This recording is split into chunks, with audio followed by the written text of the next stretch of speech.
In the year 9500 Galactic Standard, the leaders of 10 alien empires met on the sky city of Zereth Prime. The sky was purple, and 3 suns lit the tall silver towers. Ships floated in the air like birds made of glass. Inside the Grand Council Hall, a group of powerful alien beings sat around a shining black table. Their faces were serious, but when the topic of Earth came up, they laughed. Earth, said High Lord Trevor of the Skarn Empire. You mean that small blue planet with the silly war movies?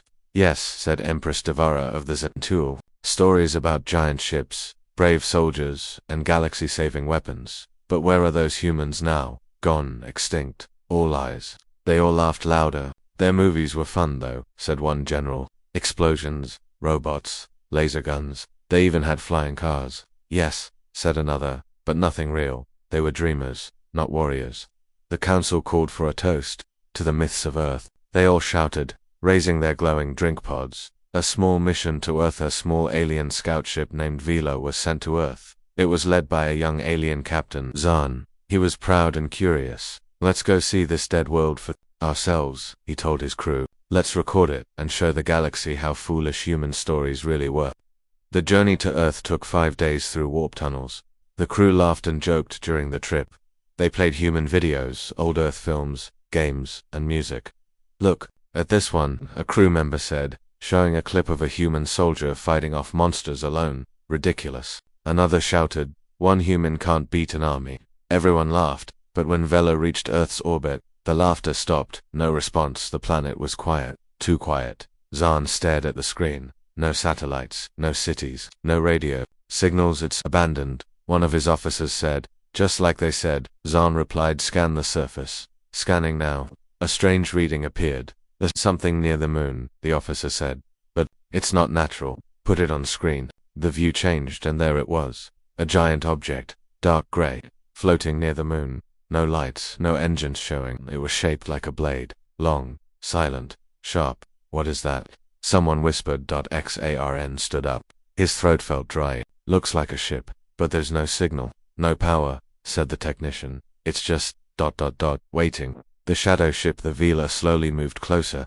Every step they took made the air feel heavier. As they passed the moon's orbit. The unknown ship powered on ... not with sound, ... not with light, but with presence. Every screen in the Vela blinked. Lights flickered. The ship trembled. A voice came through the comms. Low. Mechanical.com. You have entered restricted Earth space. State your purpose. Zahn froze. Did you open communication? He asked. No, his officer replied. We didn't send anything. The voice spoke again. You have 5 seconds to retreat. Xarn shouted. Send a message. We are explorers. We come in peace. Silence. Then the voice said, warning. 3, 2, 1. Suddenly, the Vela was pushed back by a silent force, as if a giant invisible hand had swatted them away. They were not harmed, but they were not welcome. Panic. Across the stars, news of the mysterious ship spread fast. The Vela returned to Zereth Prime with the footage. The council watched the video in silence. Is this a trick? Asked one leader. No, said Captain Zahn. We saw it. It spoke to us. It pushed our ship without touching it. A defense system. Someone asked. Or worse, said Empress Devara. A warning. Across the galaxy, debates began. Was this really a human ship? Had Earth really fallen, or had humans hidden themselves? The arrival of Eclipse 1 2 days later, the galaxy got its answer. On the edge of the Trinox system, near a peaceful mining world, a massive shadow appeared in space. It was the same shape as the one near the moon, but this time it wasn't silent. The ship broadcast a message to all frequencies, in an ancient Earth language. First, then in Galactic Common. We are the last sons and daughters of Earth. You mocked our past. You laughed at our warnings. Now you will listen. The ship called itself Eclipse 1, and behind it came more. 1, then 3, then 7, more ships, each shaped like swords. Each dead silent. Each full of power. The skies went dark around them. The first attacked the Zentul, proud and angry, sent a fleet to stop the humans. They thought it would be easy. Their ships surrounded Eclipse 1. 20 alien warships, bright and fast. Earthship, said their commander. Stand down, or be destroyed. No reply. They fired. Lasers, torpedoes, plasma beams, all aimed at the human ship, but nothing hit. Every shot was stopped by something invisible. Then the human ship moved. Not fast, just forward.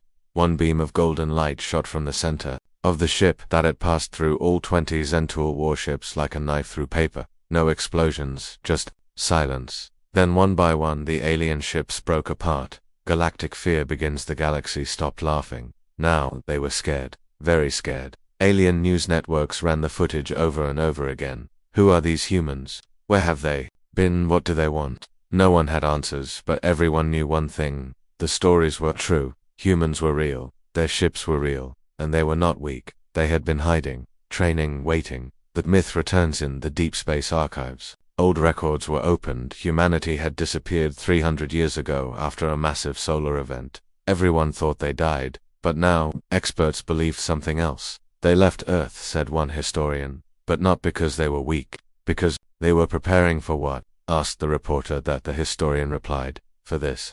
The galaxy was no longer laughing. The destruction of 20 Zentaur warships by Eclipse 1 had shocked everyone. The battle lasted only 7 seconds. No human voices were heard. No messages followed. Only silence. Cold, powerful silence. Now, all eyes turned back to the moon where the first strange ship was found. Many believed it was the command base of the new human force, but no one was certain. Alien scientists and military leaders watched from a distance. They were afraid to get close. The Silent Guardian, the ship near the moon, had not moved since the day it pushed the Velo away. It simply floated, like a statue in space. But something had changed. That had a name now, in human script.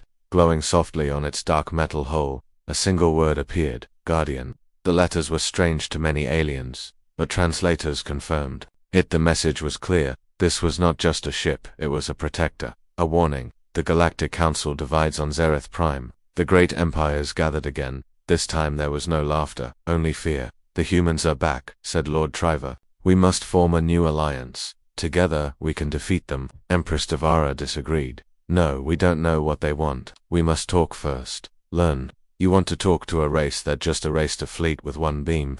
We started the fight, she replied. They only answered. The council argued for hours, but finally, they agreed. Send a probe, a drone ship, no weapons, just eyes and ears. It would fly near Guardian and record everything that, and so it was launched. The probe's journey, the small drone named iStar 9, was quiet and fast. No weapons, no noise, just a single camera and recorder. It passed Mars, it passed Earth's orbit, then it reached the moon. The Guardian ship still did not move. The drone floated closer. Suddenly, the drone stopped moving without command. It had been caught by an invisible field. The drone's systems failed, but one thing still worked. The camera. The message begins. The camera inside iStar 9 turned on by itself. The feed was sent back to the council. At first there was darkness, then a human face appeared. Old, scarred, serious, wearing a black uniform with a silver eagle on the chest. He looked straight into the camera and spoke. To those watching, you have entered restricted territory. This is Earth Legacy Fleet. Are not your enemy unless you make us one. You forgot who we were. You laughed. You erased our history, but we remember everything. The feed cut. Then the drone exploded into dust. Who was he? The entire galaxy asked the same question. Who was the human in the message? Was he real? A general? A soldier? A ghost from the past? The few Earth historians left had an answer. His name was Commander Sol. He had disappeared 300 years ago during Earth's final blackout. Many believed he was a myth. Now they knew better. He was real. And he was still alive. The signal that shook space the day after the probe incident. Every communication screen in the galaxy glitched. For 17 seconds. No one could speak. No ships could connect. No planets could send warnings. During those 17 seconds, a sound played. A deep humming tone followed by whispering voices. Words in many languages. But only one sentence was heard clearly. We warned you before. Now we act. Then, all systems returned to normal. Every planet recorded it. Every leader heard it. No one knew how it was sent, but the fear it left behind was real. Back in deep space far beyond Earth, in a region called the Silent Edge, something stirred. It was a place no one traveled. A dark, cold area near a black hole. No light escaped. No signals worked. But now, something moved there. Something massive. Something human. Something human. Inside a hidden hangar. Thousands of men and women stood in armor, silent, waiting. Commander Sol walked between them. His voice echoed through the chamber. They thought we were gone. They thought we were weak, but we are the storm. We are Earth's final voice.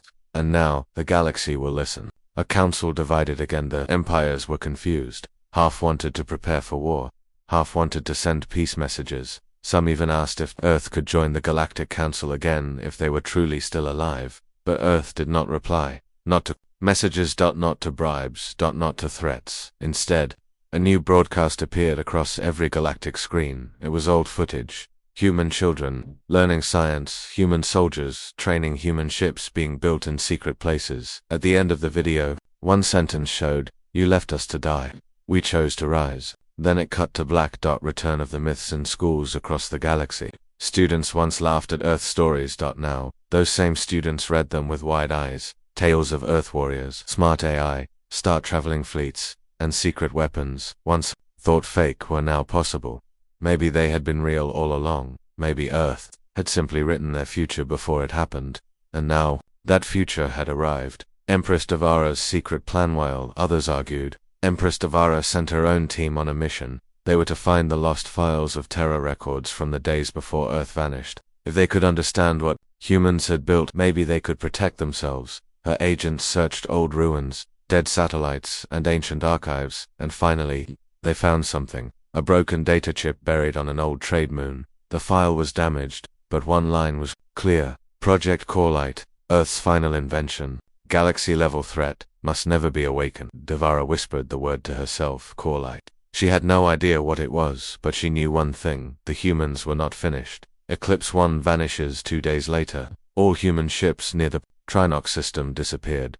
No signals. No warp traces. Gone. The galaxy hoped it was over, but then came the message. A simple text line sent to every empire, every station, every soldier. Phase 1 is complete.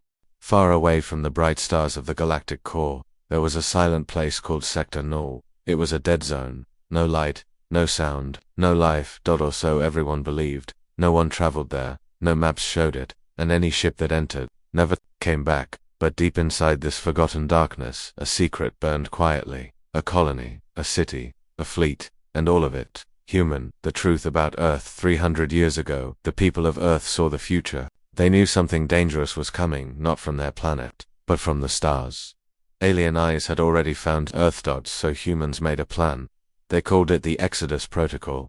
They told the galaxy a lie, that Earth was destroyed by solar fire, faked their death, and then they vanished. But not to hide forever. They left to build. New Terra. The human colony was called New Terra. It was built inside a hollow asteroid orbiting a dead star in Sector Null, covered in stealth layers, protected by gravity shells. Inside it was everything Earth once had: cities, schools, training centers, weapons, labs, and a military base called the Core. Here, Commander Sol created something new. Not just soldiers, but a generation of humans born for the stars. Commander Sol's vision. Sol was once a general on old Earth. He saw how aliens treated humans as weak, small, unimportant. He remembered how humans were laughed at, ignored, and betrayed. So when the Exodus Protocol was launched, he led the charge. He took with him the best minds of Earth, engineers, pilots, scientists, and dreamers, under his command. They rebuilt Earth, not on the ground, but in the stars. Training in darkness in New Terra, children were not raised with fairy tales, they were raised with purpose. Every child learned how to fly a ship before age 10. Every adult trained in strategy, engineering, or combat. Every home had emergency gear, spacesuits, and escape tunnels. They didn't laugh. They didn't play games. They prepared the Earth Legacy fleet. After 100 years, the first human battleship was born, Eclipse 1. Then came Vanguard, Nova's Edge, Duskfall, and more, a total of 12 ships, each one built with new technology no alien had ever seen. They used silent shields, invisible defense systems that could block energy without light. They had gravity spears, weapons that could twist space and erase matter. And at the heart of the fleet was the mind, an AI connected to every ship. The mind speaks, the mind speaks. The mind was created from old Earth's most powerful computers. It had one purpose: protect Earth, defend New Terra, complete the protocol. It was not like other AI. It didn't talk with jokes or friendly words. It spoke like a storm, cold, clear, unstoppable. Only Commander Sol could command it fully, and even he feared what it might become. The enemy they remembered back on Zereth Prime. The Council finally accepted that humans were alive. and strong, and dangerous. Now, the real question was, why had they returned? Some thought it was revenge, others believed it was about something stolen long ago, and they were right. The Great Theft, 250 years ago, during the early days of Earth's space age, a strange object fell from the sky. It landed in the Atlantic Ocean. Humans called it the Corelite Crystal, a bright, floating cube that could bend energy. Earth scientists could not understand it fully, but they built machines around it, and those machines changed everything. New energy, new weapons, new knowledge, new knowledge. Then one day, the crystal disappeared. Stolen. By an alien group that erased the records and blamed Earth's own people. Earth never forgot. Commander Sol never forgave. A new target and new terror. Inside a deep chamber, Sol stood before a group of human commanders. Behind him, a screen showed a planet ZAR-TUUL. It was cold, rocky, empty, no cities, no ships, but humans knew better. Buried deep below its surface was the stolen Corelite crystal. Gentlemen, Sol said, this is where we go next. Whispers in the galaxy across the stars. Strange things began to happen. Alien ships disappeared without sound. Spy probes returned with no memory. Space stations found. Human messages carved into their walls. We are watching. Return what was taken. Phase 2 begins. An alien scientist's discovery on a distant science moon. An old alien researcher named Dr. Valek studied human legends. He didn't believe they were myths. He believed they were warnings. When he heard about he broke into the council archives there. He found the truth, a stolen file, a hidden name, a project sealed for 300 years, Corelite Starbreaker. The file described it as a weapon that could destroy suns, fold time, and make entire fleets vanish. Valak whispered, if humans get it back, nothing will stop them. He sent a secret message to Commander Sol. I know where it is. I will help. The journey to Zatu Tulu Earthships, Duskfall and Vanguard, left New Terra in silence. They used a new drive called Dark Slip which made them invisible to all sensors. They reached Zartul in 12 hours. Orbiting the planet were 3 alien patrol ships. Humans did not fire first. They only sent a message. Leave. You are guarding a lie. The aliens laughed then. They vanished. No fire, no war. Just gone. Buried secrets in Zartul. A small human team landed and entered the underground tunnels. They wore dark armor, moved like shadows. After hours of searching, they found it. The crystal dot still glowing. Still alive, still waiting, Commander. Sol received the signal. He smiled for the first time in 300 years. Now he said, we end the lie. In the silent orbit of Zartul, 2 human ships waited. Dusk, FALL and Vanguard had just recovered the Corelite crystal, buried deep under the planet. The mission was a success, but the galaxy would not stay quiet for long. The stolen power was back in human hands. And now, every empire was watching. The broadcast begins across hundreds of planets, space stations, and starships. The same message appeared. No signal was traced. No source was found. Just a black screen. Then, a glowing symbol, an eagle over a planet. And then, the voice of Commander Sol. The Corelite has returned to its rightful home. We do not seek war, but we will not run. To those who stole from us, you know who you are. You have one chance. Return what you took, or witness what one ship can do. The screen went dark. Galaxies fell silent, preparing for war inside the Grand Council Hall on Zerith Prime. Panic spread. They've taken the Corelite, shouted Lord Triver. We cannot let them keep it. Another cried, that crystal is galaxy-level danger. Empress Devara stood quietly. Her eyes were focused. She remembered the stolen files, the power of Corelite, its ability to turn stars into weapons. And now it was in the hands of humans. We must prepare, she said. The empires agreed to unite, something they hadn't done in centuries. A fleet was formed. 500 warships, from 12 races, all sent to one target. Eclipse 1. Inside Eclipse 1 in the cold, steel halls of the massive battleship, Commander Sol walked toward the Corelite chamber. The crystal now pulsed with a soft golden light. Beside him stood Arya, a young human strategist, smart.com, and one of the firstborn in New Terra. Will they attack? She asked. They must, Sol replied. Fear makes people foolish. He placed his hand on the glass surrounding the crystal. We'll give them a chance. One last one. The final warning. The United Fleet reached the outer edge of Sector Null, close to New Terra and Eclipse 1. The lead alien admiral sent a message. Surrender the crystal. Stand down your fleet, or face destruction. No reply. The message repeated. No reply. Finally, one more signal came, not a voice, but a simple file, a map. It showed battles from Earth's history, not hundreds, thousands, wars from before space. Travel. Wars in space. Travel. Wars in space. Wars never known to aliens. One ship, sometimes alone, sometimes with others, always winning. A final line appeared on screen. We have always been outnumbered. That never mattered. The battle begins. The alien fleet moved in. Bright ships, loud engines, lasers, ready eclipse. One stayed still. No shields. No fire. Just waiting. The aliens opened fire. Hundreds of energy blasts raced toward the human ship and vanished. Mid-space. No explosion. No damage. Just gone. Confused, the alien fleet paused. Then Eclipse 1 moved. Slowly, one by one, its energy rings activated.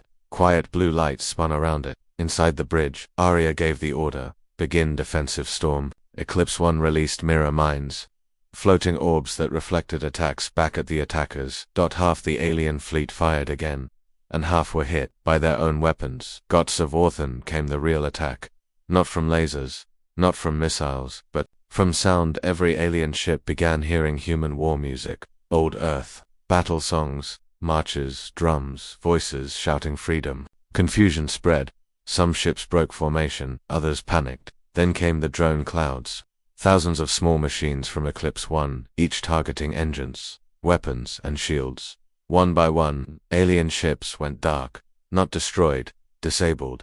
A commander breaks ranks from the edge of the alien fleet. One commander, Kovacs of the Yeren, refused to attack. He had studied human history. He believed in their warning. He opened his comms privately to Commander Sol. I want peace, he said. I want to stop this. Sol replied with only 3 words, then stand down. Kovacs shut off his weapons and 3 other ships followed him. The rest kept firing. The power of one ship, Eclipse 1, spun through space, using no fuel, just gravity. It danced between enemy fire. It sliced enemy ships with energy spears. Each strike was fast, each move was planned. By the end of the battle, 500 alien ships had become 300 disabled, 100 retreating, 80 drifting in space. 20 destroyed. Eclipse 1 was untouched. Across the galaxy the footage spread quickly. Some called it the Day of One Ship, others called it the Human Return. People didn't just fear Earth now.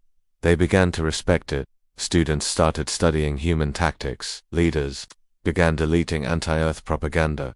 Whispers turned into truth. They were never gone. They were just building what is called light. Back in New Terra, scientists began testing the crystal.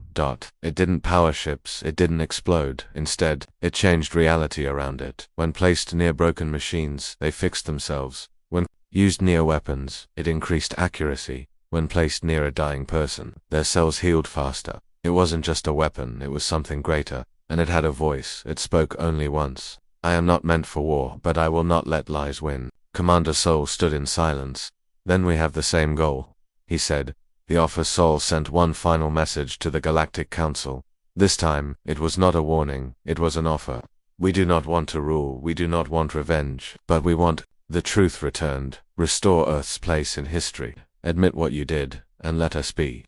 The galaxy held its breath, and for the first time in 300 years, the Council agreed. In the silent orbit of Za'atul, 2 human ships waited. Dusk, FALL and Vanguard had just recovered the core light crystal, buried deep under the planet. The mission was a success, but the galaxy would not stay quiet for long. The stolen power was back in human hands. And now, every empire was watching. The broadcast begins across hundreds of planets, space stations, and starships. The same message appeared. No signal was traced. No source was found. Just a black screen. Then, a glowing symbol, an eagle over a planet. And then, the voice of Commander Sol. The core light has returned to its rightful home. We do not seek war, but we will not run. To those who stole from us, you know who you are. You have one chance. Return what you took, or witness what one ship can do. The screen went dark. Galaxies fell silent, preparing for war inside the Grand Council Hall on Zereth Prime. Panic spread. They've taken the core light, shouted Lord Trevor. We cannot let them keep it. Another cried, that crystal is galaxy-level danger. Empress Devara stood quietly. Her eyes were focused. She remembered the stolen files, the power of core light, its ability to turn stars into weapons. And now it was in the hands of humans. We must prepare, she said. The empires agreed to unite, something they hadn't done in centuries. A fleet was formed, 500 warships, from 12 races, all sent to one target. Eclipse 1. Inside Eclipse 1 in the cold, steel halls of the massive battleship, Commander Sol walked toward the core light chamber. The crystal now pulsed with a soft golden light. Beside him stood Arya, a young human strategist, smart.com, and one of the firstborn in New Terra. Will they attack? She asked. They must, Sol replied. Fear makes people foolish. He placed his hand on the glass surrounding the crystal. We'll give them a chance. One last one. The final warning. The United Fleet reached the outer edge of Sector Null, close to New Terra and Eclipse 1. The lead alien admiral sent a message. Surrender the crystal. Stand down your fleet, or face destruction. No reply. The message repeated. No reply. Finally, one more signal came, not a voice, but a simple file. A map. It showed battles from Earth's history, not hundreds, thousands, wars from before space. Travel. Wars in space. Travel. Wars in space. Wars never known to aliens. One ship, sometimes alone, sometimes with others, always winning. A final line appeared on screen. We have always been outnumbered. That never mattered. The battle begins. The alien fleet moved in. Bright ships, loud engines, lasers, ready. Eclipse 1 stayed still. No shields. No fire. Just waiting. The aliens opened fire. Hundreds of energy blasts raced toward the human ship and vanished. Mid-space. No explosion. No damage. Just gone. Confused, the alien fleet paused. Then Eclipse 1 moved. Slowly, one by one, its energy rings activated. Quiet blue light spun around it. Inside the bridge, Arya gave the order. Begin defensive storm. Eclipse 1 released mirror mines, floating orbs that reflected attacks back at the attackers. Half the alien fleet fired again, and half were hit by their own weapons. Gods of Orthan came the real attack. Not from lasers, not from missiles, but from sound. Every alien ship began hearing human war music. Old Earth, battle songs, marches, drums, voices shouting freedom. Confusion spread. Some ships broke formation, others panicked. Then came the drone clouds. Thousands of small machines from Eclipse 1, each targeting engines, weapons, and shields. One by one, alien ships went dark. Not destroyed, disabled.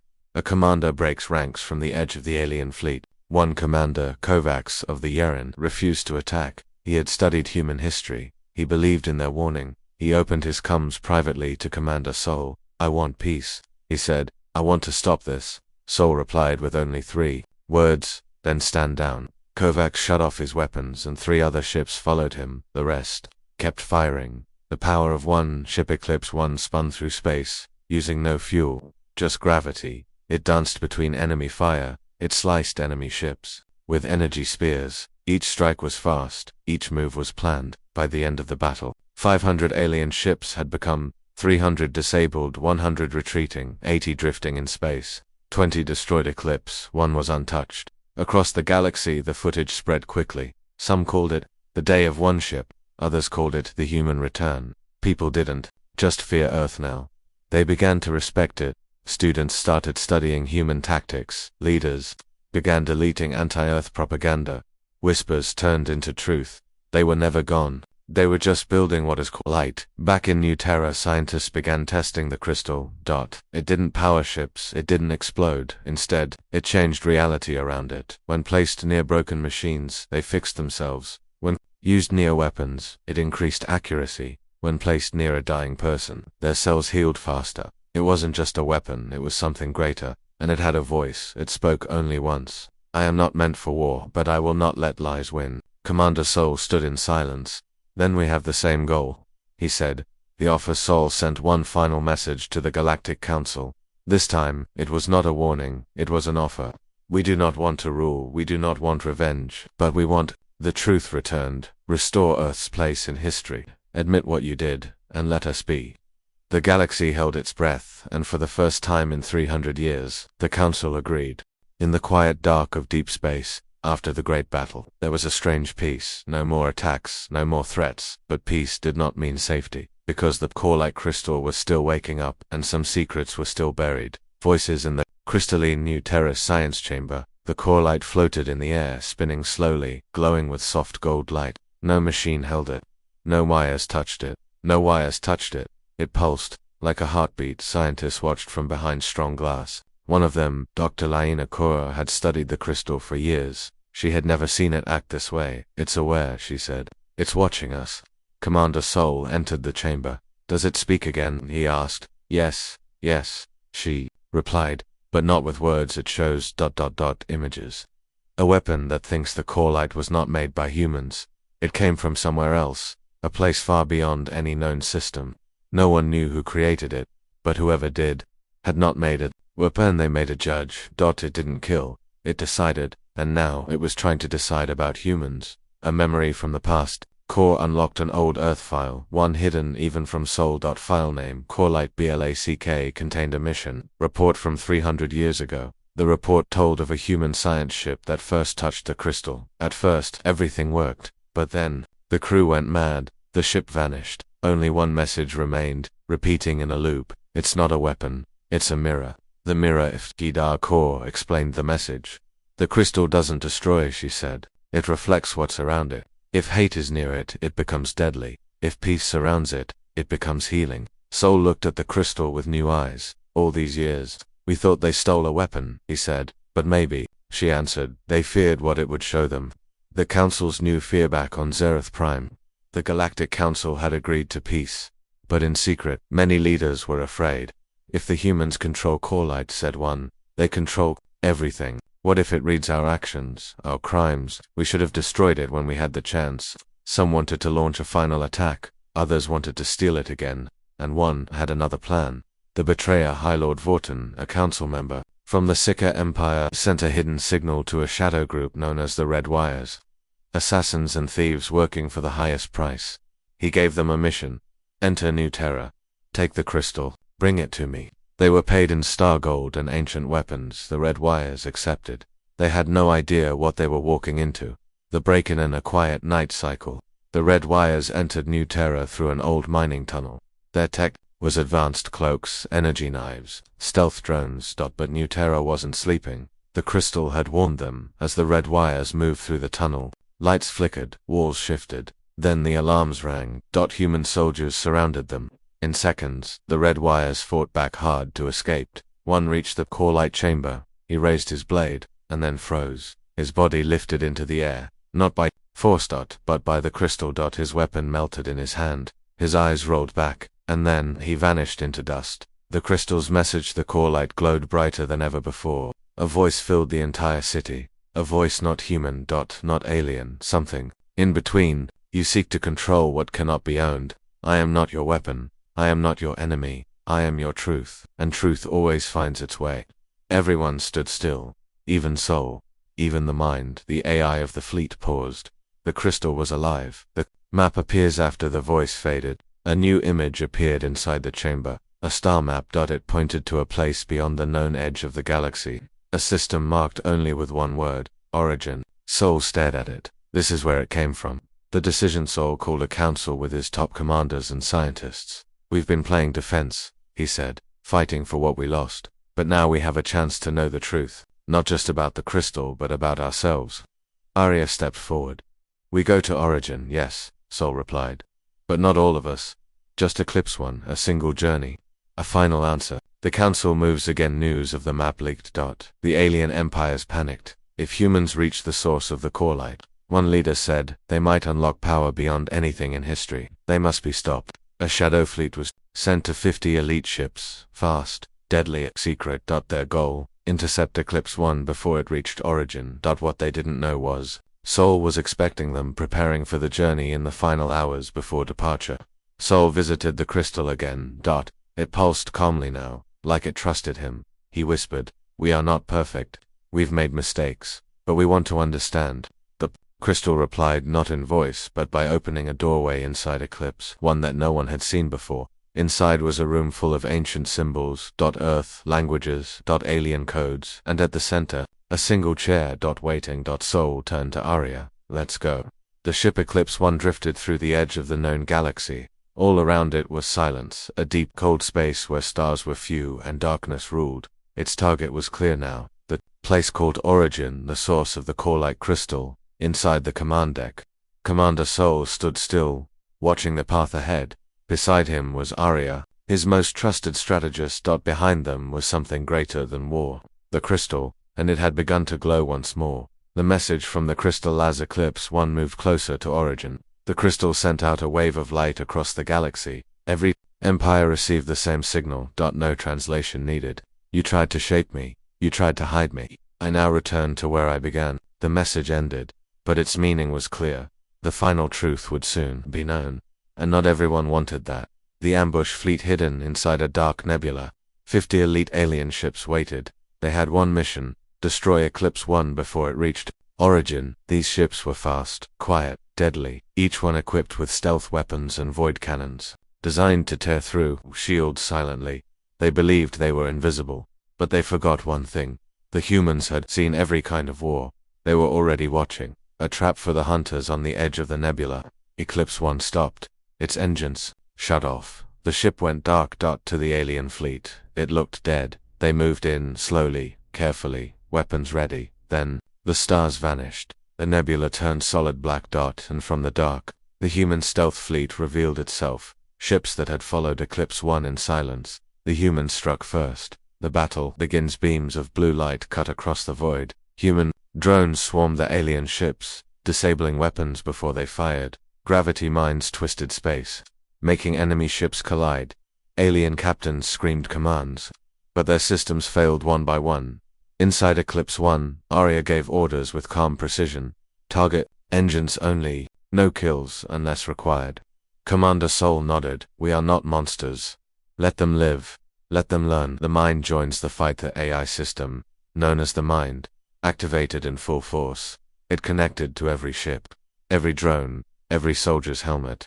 The battlefield became a symphony, organized, flawless. The alien fleet broke in less than 8 minutes. 30 ships disabled, 10 fled, 10 surrendered. The humans lost no one. The voice of surrender among the alien fleet. One captain opened a channel. His name was Valoran of the Sarati. He appeared on the screen, wounded, shocked, respectful. We thought we were the hunters, he said, but we were blind. Sol responded calmly. Then open your eyes. The war is over. Truth begins now. Valoran gave a nod. We will not stop. You go and tell us what you find. Entering the Origin system with the path now clear. Eclipse One reached Origin. No maps showed this place. No stars were bright, but in the center of the system, surrounded by dust and silence, was a strange object. A structure, large, floating, ancient, built before any known race. Not a ship. Not a station. Something different, something alive. The doorway opens as Eclipse One approached. The structure reacted. Lights lit up slowly, forming patterns. Then, a doorway appeared in space itself. Commander Sol, Arya, and a small team entered the gate aboard a smaller human scout vessel. The ship passed through the light and vanished inside the Origin. The humans stepped out into a place with no gravity, no air, yet they could breathe and move. The walls were made of glowing crystal. Voices echoed softly, not in words, but in feelings: sadness, hope, warning. At the center stood a giant sphere, pulsing with the same golden light as the core light. Crystal. It was another crystal, but this one was alive. The original crystal speaks. The crystal did not use sound. It spoke through thoughts. Everyone heard it differently. To Sol, it said, you protected me even when you did not understand. You are ready for the truth. To Arya, it said, you carry no hate. You are the future. And then, it showed them a vision. The vision of the past thousands of years ago. A powerful race called the Vayari created the core light. They made it to guide civilizations, not to control them, but to help them grow. But some races feared it. They tried to steal it, hide it, use it as a weapon. They failed, and so, the core light chose to disappear, waiting for a people wise enough to protect it. Now, it had chosen the humans, a new mission. The vision faded. The crystal gave one final message. Power is not for war. Truth is not for silence. Teach them. Sol stepped forward. What do you want from us? The light answered. Not control, just honesty. Then, the walls faded, and the humans found themselves back in space. A return with many. One turned back toward known space. But now, it carried more than a weapon. It carried truth, a truth the galaxy had hidden for too long. That humans were not destroyers, they were witnesses. And now, they were teachers. The ship Eclipse One flew quietly back into known space. The core light crystal now rested in a sealed chamber, calm, glowing alive. Commander Sol sat alone in his private quarters, watching old Earth images on a small screen. a blue ocean, a child flying a kite, a city filled with light. Memories. He had seen war, he had seen betrayal, but now, he had seen something else. A choice. The offer from the crystal back in the origin system. The ancient crystal had shown him the truth. The core light was not just a tool, it was a test. It watched how people treated power. If they used it for war, it broke them. If they used it for truth, it gave them more. And now, it had offered Soul something no human ever imagined: become the guardian of the core light, leave behind war, lead a new future, or let another take your place. And the galaxy returned to fear. It was not a threat, it was a decision. Voices from the Council, the Galactic Council, now silent for weeks, finally sent a message to Soul. Empress Devara appeared on screen. She looked tired, serious, honest. We feared your return, we feared your power, but perhaps we feared the truth more. Will you rule us, Soul? Will Earth take revenge? Soul stared at the screen. Then replied, no, a new council instead of war. Soul invited leaders from every major race to a new gathering, not on Zereth Prime, but on New Terra. This time, humans would lead the talk, and they would listen too. The first true council was held in the Crystal Hall with a core light watching silently above them. No weapons, no guards, only voices. Old wounds, new voices. The meetings were hard. Some aliens still feared Earth, some humans still remembered their pain. One alien general shouted, "You destroyed fleets." A human replied, "You erased our planet." But over time the anger melted, because everyone knew if they fought again, they would lose everything. And slowly, peace took root. The whisper in Soul's mind. Late one night, Soul stood before the core light.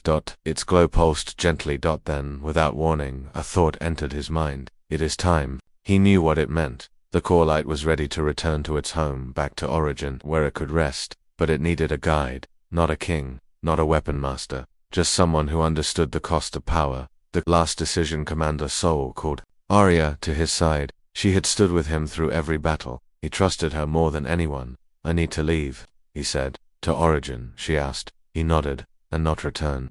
"No." Arya looked down, then back at him. "I understand." She didn't cry, she didn't argue, she just saluted. A farewell without words. Soul didn't give a speech. He didn't hold a grand parade. He simply walked aboard a small ship, alone. The core-like crystal floated behind him. As the engines started, Arya sent one final message. For Earth, for truth. The ship vanished into the stars. Eclipse One's new captain. Arya became the new commander of Eclipse One, but she was not Soul. She didn't try to be. She led with wisdom, not fire. She opened human knowledge to the galaxy. She trained young leaders from all races. Under her, Earth became not a myth, but a model. The end of the old stories. No longer did aliens laugh at human tales. No longer were Earth's battles called fiction. The galaxy now remembered. Humans had not returned for revenge. They returned to remind the stars who they were, who they could become. In the light of the crystal far in the origin system, in a place beyond war, Commander Soul stood, alone beside the ancient source of the core light. He felt peace for the first time in his life. The crystal whispered, "You chose truth. That is enough." He smiled, closed his eyes, and vanished into the light. For centuries, the galaxy believed Earth was dead, forgotten, broken, a race of dreamers who flew too close to the stars and vanished. But then came the battleship. Then came the warning. Then came the truth. Now, the galaxy was no longer the same because humans had not only returned, they had led the stars into something new. 1 year later, it had been one full cycle since Commander Soul disappeared into the origin system, taking the core-like crystal with him. There had been no signal, no return, only a calm across the stars. Under the leadership of Arya, Earth no longer fought battles. Instead, it helped build bridges. The new Galactic Accord, a peace alliance between 18 star nations, was formed in New Terra. For the first time in galactic history, humans were not outcasts, they were guides. The teaching ships instead of warships. Humans now sent knowledge ships across space. These were large vessels filled with libraries, scientists, teachers, and historians. They visited worlds that once feared Earth. Now, children waved to the human landers. Now, leaders requested Earth training in diplomacy, healing, and deep space navigation. Some still whispered behind closed doors, "Be careful, they still have Eclipse One." But Arya never raised her voice. She only raised standards, the code of New Terra. Simple law now shaped Earth's actions. Power without truth is a shadow. Truth without mercy is a sword. We will use neither. This law was adopted by the Galactic Accord. Even old enemies followed it. even pirate fleets began to change, not out of fear, out of respect. The return of stories, the ancient stories of Earth, once mocked as fantasy, were now studied with honor. Galactic schools taught the Soul Protocol lessons on patience, strength, and when not to fight. Arya's name was spoken with admiration, but she always said, "Soul showed us the path. I only walk it." The light over Origin. Then, one day, the stars changed on the sky near Origin. A beam of golden light appeared, not bright, not blinding, but soft, like a sunrise. It stretched across space like a ribbon. Ships that flew near it felt calm. People who saw it felt safe. It was not a message in words, it was a feeling. Peace is possible, and from that moment, the galaxy knew. Commander Soul was still watching, not as a soldier, but as a guardian. Eclipse One's final journey. Many believed Eclipse One would remain in orbit forever, protecting New Terra. But one quiet night, Arya stood on the bridge and gave a single order: let it rest. The crew left the ship. The engines turned off. And Eclipse One, the battleship that had once defeated entire fleets alone, was sealed and placed inside New Terra's central city as a monument. Children walked through its halls. Now they sat where warriors once gave commands. They learned not just how to fight, but how to stop. A new generation, those born after the return, did not grow up hearing about Earth's destruction. They heard about Earth's rise. They trained in peacekeeping. They learned about every race, not just their own. And the strongest among them, they were sent to a school called the Soul Academy, built at the edge of space, where students from across the galaxy trained together. Human, Zen, Tuul, Sarathi, even former enemies. They all wore the same badge, a planet with wings. Below it, a motto in Earth's oldest language: we rise in silence. Final words. One last file was discovered by Arya years after Sol's disappearance. It was a voice recording left hidden inside Eclipse One's main deck. Sol's voice played softly: if you hear this, then the galaxy has chosen growth over fear. Then you, Arya, have done what I hoped, and more. The Corelites never needed an army, it needed understanding. I gave my life to find that. You gave yours to share it. That's why Earth won, not with fire, but with light. The galaxy remembers on the anniversary of the first human broadcast, the day the battleship arrived. The entire galaxy now celebrates a single event: the day of return. No wargames, no parades, just silence.